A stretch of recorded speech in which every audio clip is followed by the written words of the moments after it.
بسم الله الرحمن الرحيم.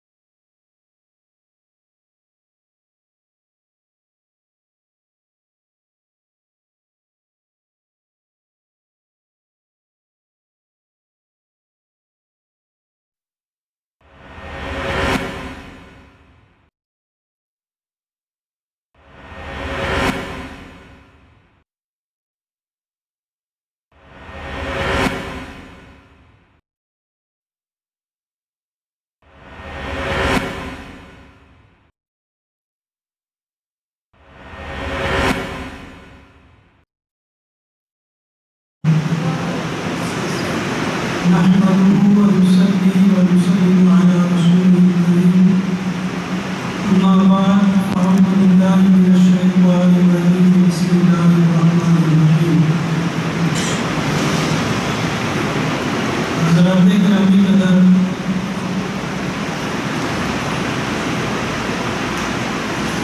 ہم مسلمانوں کا اسلامی معاشرے کا مساجد کے ساتھ ایک خاص تعلق ہے۔ جب تک مسلمانوں کا مساجد کے ساتھ یہ تعلق قائم رہا، مسلمانوں کی اخلاقی تربیت بھی ہوتی رہی، ان کے گھروں میں رحمتیں بھی برستی رہی، ان کی اولادوں کی بھی تربیت ہوتی رہی، مسلمانوں کے اندر تعلیم و تعلم کا سلسلہ بھی رہا۔ اور جب مساجد سے دوری اختیار کر لی گئی تو ہم اخلاقی طور پہ بھی پیرا روی کا شکار ہو گئے، ہمارے گھروں سے رحمتیں اور برکتیں بھی جاتی رہیں، ہماری اولادوں کی اخلاقی تربیت اس کے اوپر بھی بہت برا اثر پڑا۔ مساجد کی اہمیت اسلامی معاشرہ میں کیا ہے، اس کا اندازہ آپ اس بات سے لگا سکتے ہیں کہ جناب محمد رسول اللہ صلی اللہ علیہ وسلم نے اسلامی فلاحی ریاست کے لیے سب سے پہلا قدم جو تھا وہ ہجرت مدینہ کی طرف ہجرت تھا۔ یہ اسلامی فلاحی ریاست کے قیام کا پہلا قدم تھا، پہلا یہ مسلمانوں کی طرف سے کوشش ہوئی۔ اس کوشش کے اندر دیکھیں آپ صلی اللہ علیہ وسلم نے قباء کے اندر قیام کیا، وہاں پہ مسجد قباء کی بنیاد ڈال دی۔ آپ صلی اللہ علیہ وسلم نے جس جگہ پر جمعہ ادا کیا وہاں پہ مسجد جمعہ بنا دی۔ مدینہ طیبہ کے اندر آپ صلی اللہ علیہ وسلم آئے، جہاں پر آپ نے پڑاؤ کیا وہاں پر آپ نے مسجد نبوی بنا دی۔ مسجد کی آباد کاری ہم مسلمانوں کے اوپر فرض ہے، اور یہ آباد کاری دو طرح سے ہے۔ ایک مسجد کی تعمیر، مسجد کی صفائی ستھرائی، اس کے اندر حصہ لینا ہے، اور دوسری جو ہے مسجد کی آباد کاری، وہ مسجد کے اندر اللہ کی عبادت کرنا، اللہ کا ذکر کرنا، نمازیں پڑھنا، یہ دونوں قسم کی آباد کاری مسلمانوں کو ہے۔ آپ تعمیر مساجد کے اندر حصہ لیتے ہیں، کیا فضیلت ہے؟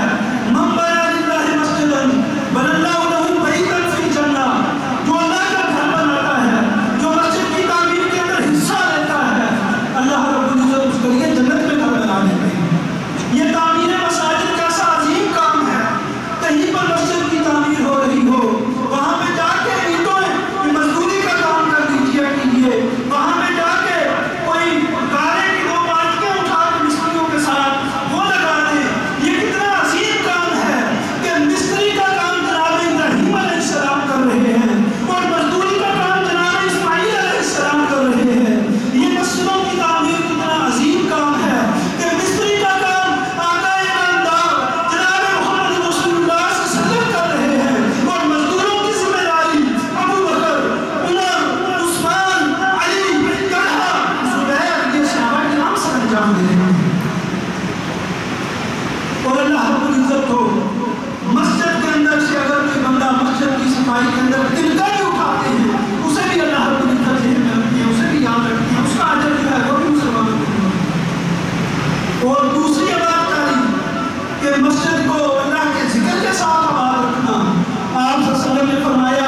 کسی خوف کے بغیر، کسی قسم کے ڈر کے بغیر خوب کسی چراگاہ کے اندر آزاد چلنا، یہ راتا یلتا ہوگا مانا ہے۔ اور یہاں پہ اس کا مانا کیا ہوگا؟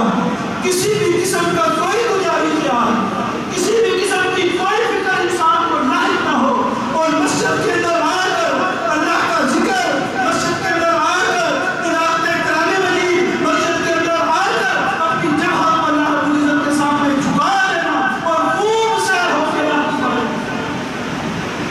آپ فرمایا جب تم جنت کے باغیچوں کے پاس ہو خوب چل لیا کرو، کھا بھی لیا کرو۔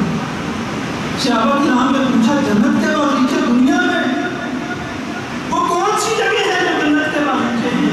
آپ صلی اللہ علیہ وسلم نے فرمایا مسجد جنت کے باغیچے ہیں۔ اور یہاں پہ نماز پڑھنا، یہاں پہ اللہ کا ذکر کرنا، یہ کچھ کھانے پینے کے مترادف ہے۔ جو مسجد کی اس قسم کی عبادت کے اندر حصہ لیتے ہیں، میں ان کے لیے 5 قسم کی اللہ رب العزت کی خوشخبریاں سناؤں گا۔ پہلی خوشخبری جو مسجد کی عبادت میں حصہ لیتے ہیں، آقا انعامدار جناب محمد رسول اللہ صلی اللہ علیہ وسلم نے فرمایا اللہ رب العزت کل قیامت والے دن جب تمام لوگ سورج کی گرمی کی وجہ سے پسینے میں شرابور ہوں گے، اللہ رب العزت 7 قسم کے لوگوں کو اپنے عرش کا سایہ نصیب فرمائیں گے۔ ان میں سے ایک انسان کو ہوگا رجل قلبہ معلق بالمساجد، کہ جس کا دل مسجدوں کے ساتھ لٹکا رہتا ہے، مسجدوں کے ساتھ لگا رہتا ہے۔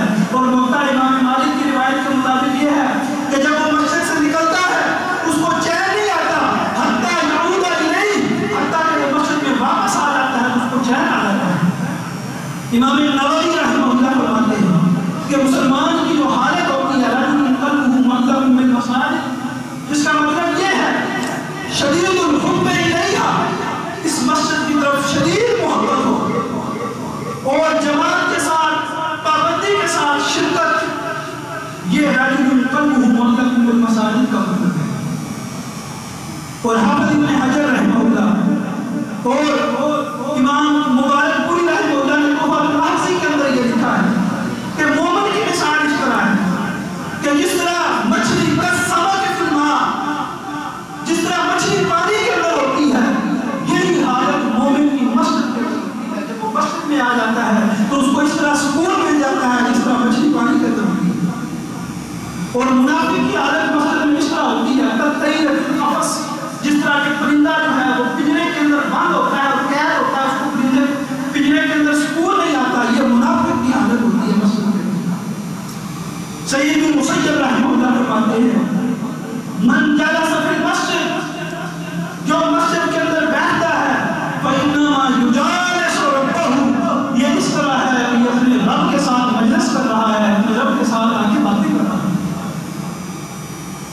تو پہلی خوشخبری جو مسجد کی عبادت گاہی میں حصہ لیتا ہے اللہ رب العزت اس کو عرش کے سائے کے اندر جگہ عطا کرتا ہے۔ دوسری جو مسجد کی عبادت گاہی کے اندر حصہ لیتا ہے، آپ صلی اللہ علیہ وسلم نے فرمایا جو صبح و شام مسجد کی طرف چلتا ہے اعد اللہ لہ نزلا فی الجنہ، اللہ رب العزت نے اس کے لیے جنت کے اندر مہمانی تیار کی ہے، وہ جنت میں اللہ رب العزت کا مہمان ہوگا۔ صرف جنت میں مہمان نہیں ہوگا، دنیا میں بھی مہمان ہوگا۔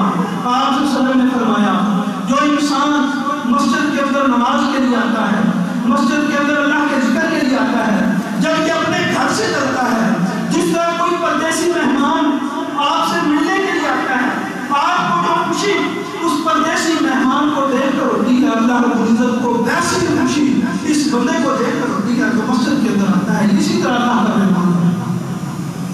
تیسری خوشخبری جو مسجد کی عبادت گاہی کے اندر حصہ لیتا ہے، اللہ رب العزت کل قیامت والے دن بشر ان لوگوں کو خوشخبری دے دو جو رات کے اندھیروں کے اندر مسجدوں کی طرف چل کے آتے ہیں، بالنور تام یوم القیامہ، قیامت والے دن ان کو مکمل نور اللہ رب العزت عطا کرے گا۔ چوتھی جہاد فی سبیل اللہ کی بڑی فضیلت ہے، اور جہاد فی سبیل اللہ میں سب سے افضل جہاد سرحدی چوکی کے اوپر پہرا دینا ہے، اس کو ترغیبات کہتے ہیں۔ آپ صلی اللہ علیہ وسلم نے فرمایا کثرت الخطا الی المساجد، 3 کام آپ صلی اللہ علیہ وسلم نے بتائے، ان میں سے ایک کام یہ تھا مسجد کی طرف کثرت سے پیدل چلنا، مسجد کی طرف جانا۔ اور باقی وہ دو کام ملا کے آپ صلی اللہ علیہ وسلم نے فرمایا اس کا ثواب اس طرح ہے جس طرح جو بندہ جو مجاہد سرحدی چوکی کے اوپر پہرا دیتا ہے اس کو جو اجر ملتا ہے وہ اجر اس بندے کو ملتا ہے۔ پانچواں اور آخری خوشخبری مسجد کی آباد کاری کرنے والوں کے لیے یہ ہے، اللہ رب العزت جناب محمد رسول اللہ صلی اللہ علیہ وسلم سے مخاطب ہو کر فرماتے ہیں کہ آپ کو پتہ ہے کہ فرشتے کس بارے میں جھگڑا کر رہے ہیں؟ آپ صلی اللہ علیہ وسلم جواب دیتے ہیں جی مجھے پتہ ہے، فرشتے جو ہیں وہ کفارات کے بارے میں جھگڑا کر رہے ہیں کہ جب انسان کوئی گناہ کر بیٹھتا ہے تو ان گناہوں کا مداوع کیسے ہوتا ہے، وہ گناہ ختم کیسے ہوتے ہیں۔ ان میں سے ایک چیز یہ تھی کہ جو بندہ مسجد میں آ جاتا ہے نماز کے لیے بیٹھتا ہے، جب تک وہ مسجد کے اندر نماز کے لیے بیٹھا رہتا ہے اس بندے کے گناہ جو ہیں وہ اللہ رب العزت مٹاتے رہتے ہیں، اس بندے کے گناہ جھڑتے رہتے ہیں۔ یہ 5 خوشخبریاں ہیں ان لوگوں کے لیے جو مسجد کی آبادکاری میں حصہ لیتے ہیں۔ اللہ رب العزت سے دعا ہے کہ اللہ رب العزت ہمیں مسجد کی آبادکاری کے اندر بھرپور حصہ لینے کی توفیق عطا فرمائے۔ وما توفیقی الا باللہ علیہ